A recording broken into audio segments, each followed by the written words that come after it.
Asia App. Apa kabar A-Team dan semua sobat online di seluruh Indonesia? Kembali lagi sama gue, Bagus. Di video kali ini kita bakal kupas tuntas sesuatu yang lagi panas-panasnya dibicarain di seluruh dunia. Sesuatu yang bikin banyak negara jadi deg-degan, penasaran, sekaligus waspada. Yap, kita akan bongkar rahasia di balik kecanggihan teknologi rudal Iran. Mungkin banyak dari kita yang tahu Iran itu negara kuat, tapi seberapa kuat sih teknologinya? Gue janji, fakta-fakta yang akan kita bahas ini bakal bikin kalian melongo dan mungkin mengubah cara pandang kalian. Karena di era global sekarang, apa yang terjadi di belahan dunia lain bisa banget ngaruh ke kita, guys. Perkembangan teknologi militer, terutama rudal, itu bukan cuma soal perang, tapi juga soal keseimbangan kekuatan politik, ekonomi, dan keamanan global.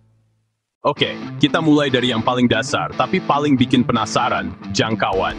Seberapa jauh sih rudal Iran bisa mencapai targetnya? Jangan bayangin cuma bisa nyampe negara tetangga ya guys. Kita ngomongin soal jangkauan yang bisa mengubah peta strategis di seluruh kawasan Timur Tengah. Bahkan lebih jauh lagi. Iran punya beberapa jenis rudal balistik. Shahab, Sejil. Contohnya Sejil 2 diperkirakan punya jangkauan 2.000–2.500 km. Jarak 2.500 km itu artinya apa? Seluruh wilayah Israel. Pangkalan militer AS di Qatar, Bahrain, sebagian wilayah Eropa Tenggara, Asia Selatan. Ini bukan lagi ancaman lokal, tapi sudah jadi ancaman regional yang sangat serius. Sekarang kita masuk ke bagian yang kayak di film-film fiksi ilmiah, yaitu teknologi siluman atau stealth. Gimana caranya sebuah rudal raksasa bisa menghilang dari pantauan radar musuh? Ini bukan sihir, tapi sains tingkat tinggi. Iran mengklaim beberapa rudal terbaru mereka, terutama rudal jelajah seperti seri Somar atau Hovizeh, dilengkapi dengan fitur stealth. Teknologi ini bekerja dengan beberapa cara. Pertama, dari desain bentuk rudal itu sendiri. Bentuk rudal didesain secara aerodinamis dengan sudut-sudut khusus.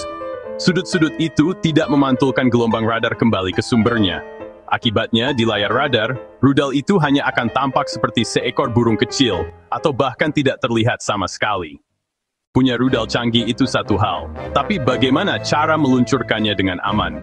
Disinilah kejeniusan sistem peluncuran mobil Iran bermain. Alih-alih silo-silo rudal permanen yang mudah jadi target, Iran sangat mengandalkan TEL, Transporter Erector Launcher.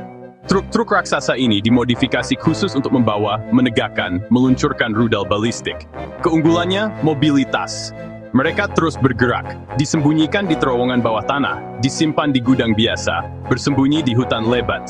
Saat perintah, keluar dari persembunyian, menuju lokasi peluncuran, meluncurkan rudal, lalu kabur atau mengisi ulang. Oke, kita sering dengar istilah rudal balistik dan rudal jelajah. Tapi apa sih bedanya, dan kenapa Iran mengembangkan keduanya? Ini penting untuk dipahami karena keduanya punya peran yang berbeda, tapi saling melengkapi. Rudal balistik, seperti Shahab atau Sejil, itu ibarat lembing raksasa yang dilempar ke angkasa. Dia diluncurkan dengan kekuatan roket yang sangat besar, terbang melengkung tinggi hingga keluar atmosfer, lalu jatuh kembali ke bumi menuju targetnya dengan kecepatan hipersonik. Di sisi lain, kita punya rudal jelajah, seperti Somar atau Hovizeh.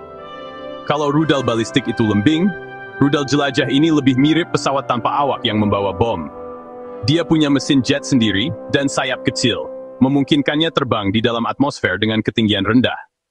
Jadi Iran punya dua pedang, rudal balistik untuk serangan cepat, masif, dan mengejutkan dari jarak jauh, serta rudal jelajah untuk serangan presisi yang senyap dan mematikan. Salah satu fakta paling mengagumkan dari program rudal Iran adalah kemampuan mereka untuk memproduksi semuanya di dalam negeri. Selama puluhan tahun, Iran berada di bawah sanksi internasional yang ketat, yang melarang mereka mengimpor teknologi militer canggih, suku cadang, material mentah. Banyak yang berpikir sanksi ini akan melumpuhkan program militer mereka. Tapi yang terjadi justru sebaliknya. Sanksi ini justru memacu Iran untuk mandiri. Para insinyur ilmuwan, teknisi Iran bekerja keras melakukan rekayasa balik, atau reverse engineering. Mereka harus membangun seluruh ekosistem industri dari nol. Pabrik baja khusus untuk membuat badan rudal. Laboratorium kimia untuk mengembangkan bahan bakar roket padat yang lebih efisien. Pusat riset elektronik untuk merancang sistem pemandu yang akurat. Hasilnya, Iran bisa memproduksi massal rudal-rudal yang sudah ada, dan terus berinovasi dengan desain-desain baru yang lebih canggih. Terakhir kita bahas dampaknya. Semua teknologi canggih ini, jangkauan, siluman, manuver, produksi mandiri, apa pengaruhnya di dunia nyata? Pengaruhnya sangat besar, guys. Keberadaan arsenal rudal Iran secara fundamental telah mengubah keseimbangan kekuatan di kawasan Timur Tengah. Iran mungkin kalah dalam hal kekuatan udara konvensional, F-35, F-15. Tapi, Iran mengkompensasi kelemahan itu dengan kekuatan rudal asimetrisnya. Rudal menjadi angkatan udara bagi kaum miskin, sebuah cara untuk menyerang jauh ke dalam wilayah musuh, tanpa harus mengirim pesawat tempur yang rentan ditembak jatuh.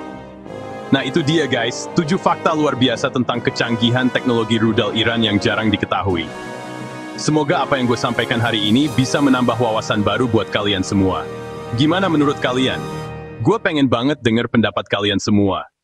Tulis opinimu sejujur-jujurnya di kolom komentar di bawah. Jangan lupa buat pencet tombol like-nya ya guys.